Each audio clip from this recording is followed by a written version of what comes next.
जय हिंद बच्चों।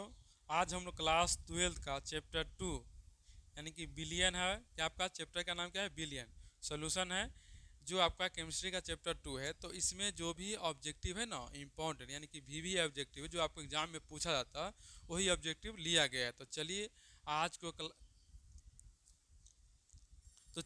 आज का क्लास हम लोग शुरू करते हैं। तो पहला क्वेश्चन है, निम्नलिखित में किसमें किसके लिए हिमांक का अवनमन अधिकतम होगा? K2SO4 का, NaCl का, उरिया का, ग्लूकोज का। तो इसका राइट आंसर क्या होगा? तो K2SO4 का हिमांक का अवनमन सबसे अधिक होता है, क्या के की क्रियाशीलता अधिक होती है।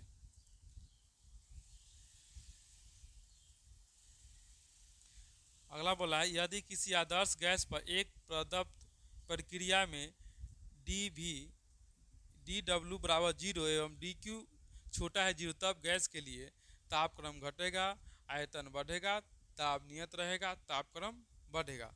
तो 2 का राइट आंसर आप लोग का जो है बी नंबर, आयतन बढ़ेगा। निम्नलिखित में कौन सा अनुसंख्यक गुणधर्म नहीं है बाबू? इससे आपको याद रख लिए, गांठ बांध लीजिए कि इसे एक ऑब्जेक्टिव पूछेगा, ठीक है ना। तो बोला आपका निम्नलिखित में कौन सा अनुसंख्यक गुणधर्म नहीं है? तो हिमांक का अवनमन, परिकाशीय क्रियाशीलता, वाष्प दाब में अपेक्षित अवनमन, और एक है आपका क्वथनांक में उन्नयन। पता है ना बाबू, ये आपका हिमांक में अवनमन अनुसंख्या गुणधर्म है, वाष्प दाब में अपेक्षित अवनमन ये भी अनुसंख्या गुणधर्म है, और नीचे क्वथनांक में उन्नयन वो भी आपका अनुसंख्या गुणधर्म है। एक प्रासनी दाब होता है, अनुसंख्या 4 होता है। तो ये नहीं है, बी नंबर आपका नहीं। तो राइट आंसर इसका भी बी हो जाएगा। क्या होगा? बी। चलिए आगे देखते हैं हम लोग। 4 नंबर बोला आपका, 234.2 ग्राम चीनी को घोल में 34.2 ग्राम चीनी है, तो घोल का मोलर सांद्रण ज्ञात करें बाबू। क्या है? मोलर सांद्रण क्या होगा? तो 0.1, 0.5, 5.5 आपका 55। तो आपका 4 का राइट आंसर बी नंबर। क्या होगा? B number. इस आपका बनता हो, ठीक है ना। हो अगर आपको इसे समझना होगा तो लाइव क्लास में आइएगा, वहाँ पर डिटेल में बना के समझाया जाता है, ठीक है ना। बोला है 5.5 केन शुगर अनुभाग 342 आइसोटोनिक है, 1% घोल एक्स के साथ आई एक्स का अनुभार कितना होगा? तो आपका बोला है 34.2, 171.2, आपका 68.4, 136.8। तो इसका राइट आंसर क्या होगा? तो आपका 5 का राइट आंसर आप लोग का सी नंबर। कितना आपका? तो सी नंबर। ये सब बनता है, ठीक है ना। अभी आपको आंसर लिखना है, इसमें समझना है तो आपको लाइव में आ जाइए, एकदम अच्छा समझा दिया जाएगा। अगला बोला है, किसी बिलियन में 200 ml में 2 ग्राम NaOH घुला है तो बिलियन की मोलरता पूछा। क्या है मोलरता का फॉर्मूला? लगाइएगा, आप ज्ञात हो जाए तो बोला कि 0.25, 0.5, 5, 10। तो 0.25 आता है, ठीक है ना। इसको जब डिवाइड कीजिएगा, फॉर्मूला पर बैठाइएगा तो आपका 0.25 आ जाएगा। अगला वाला है, सामान्य ताप एवं दाब पर किसी गैस के 1 मोल का आयतन 11.2 लीटर, 12.4 लीटर और 10.2 लीटर, इधर 22.8 लीटर। क्या होगा आपका? तो 7 का राइट आंसर हो जाएगा बी नंबर। बोला है, निम्नलिखित जलीय घोल में किसका क्वथनांक अधिकतम होगा? 1.0 एम NOH का, 1.0 एम Na2SO4 का, 1.0 एम NH4NO3 का, 1.0 एम KNO3 का। तो इसमें 8 का राइट आंसर क्या हो? तो बी नंबर। बोला, एक घोल जिसका प्राशन दाब 300 केल्विन पर 0.0821 वायुमंडल है, तो कितना होगा? 0.66 मोल, 0.32 मोल, 0.066 मोल, 0.033 मोल। तो आपका 9 का राइट आंसर क्या होगा? 9 का, तो 9 का डी हो जाएगा। अब बाबू आपका इसका लाइव जल्दी हमें स्टार्ट करें, क्या है कि पूरा क्वेश्चन बनाने वाला। आप अभी तो आंसर लिख लीजिए, लेकिन आपको समझ में नहीं, समझ में आना जरूरी है। तो लाइव क्लास इसका आपको मान लें आज है ना, ट्यूसडे के या मंडे के करा देंगे, ठीक है ना। और उसको आप लोग जाके देखिएगा तो आपको पूरी तरह समझ आए। 0.1 MbA NO2 घोल का वांटअप गुणांक 2.74 है, तो विघटन स्तर होगा 91.3%। 87%, 100%, 74%। तो 10 का राइट आंसर आप लोग का जवाब 87%। अगला बोला है समप्राशनी विलयन डैश के बराबर होते हैं, घनत्व के, नॉर्मलता के, शक्ति के, मोलर सांद्रण। बोला है कि समप्राशनी विलयन जो है किसके बराबर होता है, तो 11 का राइट आंसर आप लोग का होगा मोलर सांद्रण के। प्राशरण द्रव निम्नलिखित में से किस समीकरण द्वारा व्यक्त होता है, आपको पता है ना, P बराबर होता है CRT, ये ना होता है, एक और होता है, तो आपको इसको ही याद रखना, P और CRT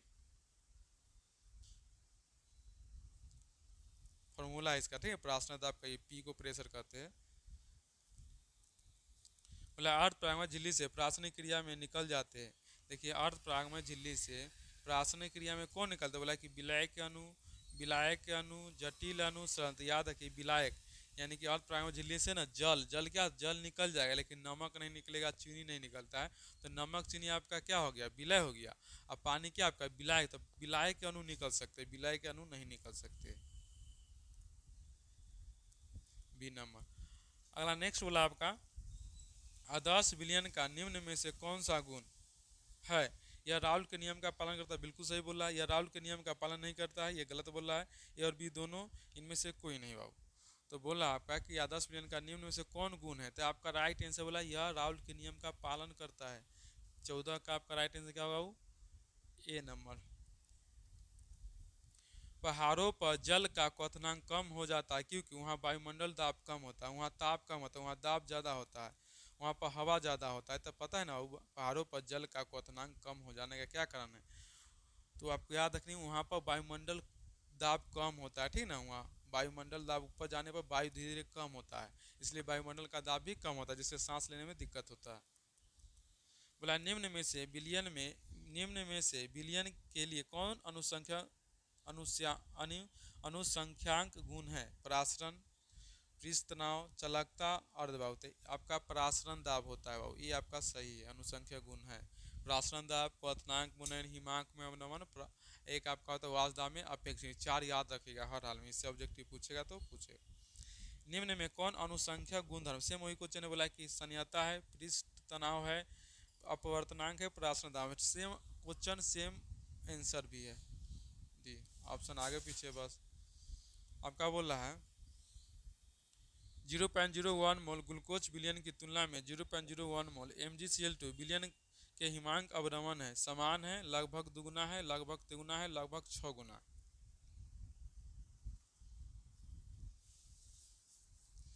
बताइए आओ, तो आपका होगा 18 का राइट आंसर आप लोग का सी।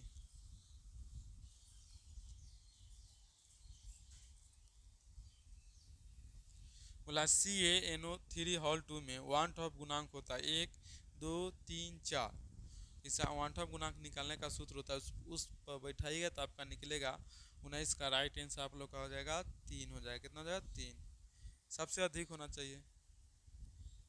बोला विलयन में अनुसंख्यक गुणधर्म का उदाहरण है, विलयन में अनुसंख्यक गुणधर्म का उदाहरण है घनत्व है, द्रव्यनाम है, क्वथनांक मुनयन, ताप है। तो आपका क्वथनांक मुनयन विलयन का अनुसंख्यक गुणधर्म है। बोला घोलक के 1 kg उपस्थित घुल्ले में मोलों की संख्या क्या होता है, तो बाबू हम लोग जानते हैं कि 1 kg विलायक में घुले मोलों की संख्या का मोललता कहते हैं, मोललता कहते हैं। 1 लीटर विलयन वाला को हम लोग कहते हैं मोलरता, क्या कहते हैं, तो याद रखिएगा केजी वाला को मोललता कहते हैं, लीटर वाला को मोलरता कहते हैं। तो याद रखिए केजी रहेगा आपका तो बोलिएगा मोललता, और लीटर रहेगा तो आपका बोलिएगा मोलरता।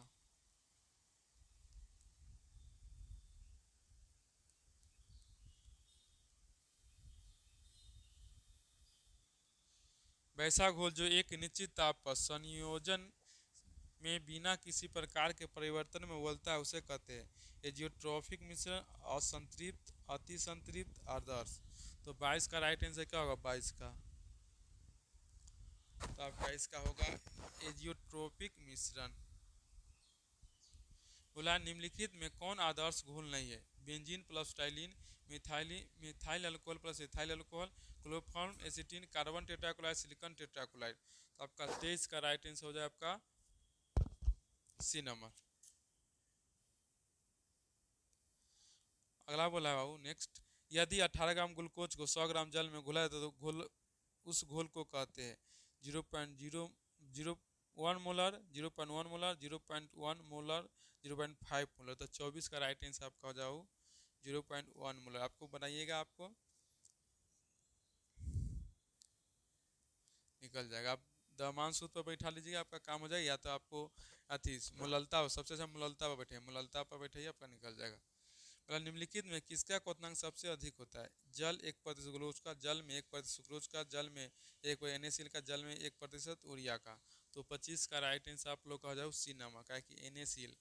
याद रखिए पोटेशियम कैल्शियम तब आता है सोडियम, तो इसमें पोटेशियम नहीं है, कैल्शियम नहीं, तो आपका सोडियम तो है, इसकी क्रियाशीलता अधिक होती है। अगला HCl एवं H2O में एजियोट्रॉपिक मिश्रण में रहता है 48% HCl, 36% HCl, 22.2% HCl, 20.2% HCl। 26 का राइट आंसर आपका हो जाएगा डी नंबर।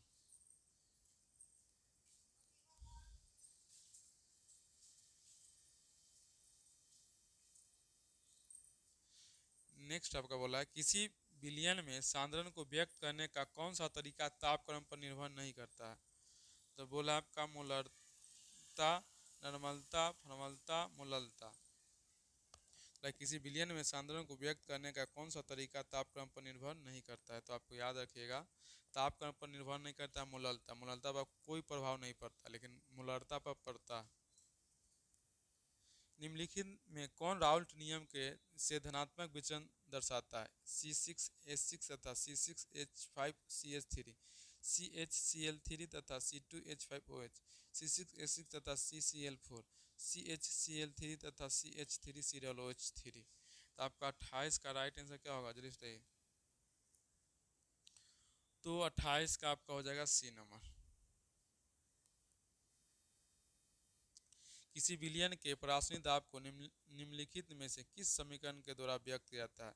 पाई बराबर CR/T, पाई C बटा में RT, पाई बराबर CT/R, पाई बराबर RT/C। देखिए हम लोग फॉर्मूला पढ़े हैं, P बराबर क्या पढ़े थे बाबू? अभी ना बताए थे, P बराबर में CRT। तो आपको मान लीजिए ना, हमको C निकालना है, तो P बराबर हो जाएगा RT बराबर में C है कम दिले, C तो नहीं दिले है। P बराबर पाई भी लिख सकते हैं, पाई बराबर कर सकते हैं, इसको पाई कर लीजिए, तो P को हम लोग पाई कर सकते थोड़ा देर के लिए ना। प्रासनी दाब को हम पाई से, तो आपका पाई हो जाए, क्या होगा पाई। तो पाई बराबर RT है कम, देखिए तो पाई बराबर RT नहीं है, ये भी नहीं है, पाई निकालना है ना हमको। निकल जाओ आपका। देखिए यहाँ बहुत सूत्र निकालने का, देखिए यहाँ देखिए देखिए पाई है, ये आपका CRT है ना, तो एक वो पाई यहाँ से निकलेगा, गुना में है ना C, तो यहाँ जगह भाग में बराबर में RT। देखिए यहाँ पर है B। 29 का क्या होगा आपका बी नंबर। आपको ये वाला याद रखना है, पाई बराबर में RCT, चाहे P बराबर में CRT। आगे पीछे लिख सकते हैं, आगे पीछे हो गया कोई दिक्कत नहीं। इसको बोला फैराडे का विच्छेदन का द्वितीय नियम संबंधित धनायन के परमाणु संख्या पर, विद्युत अपघटन के समतुल्य भार पर, ऋणायन के परमाणु संख्या पर, धनायन के वेग पर। ये तो आपका चैप्टर 3 का, यानी कि 29 क्वेश्चन हम लोग को देखना है, ठीक ना।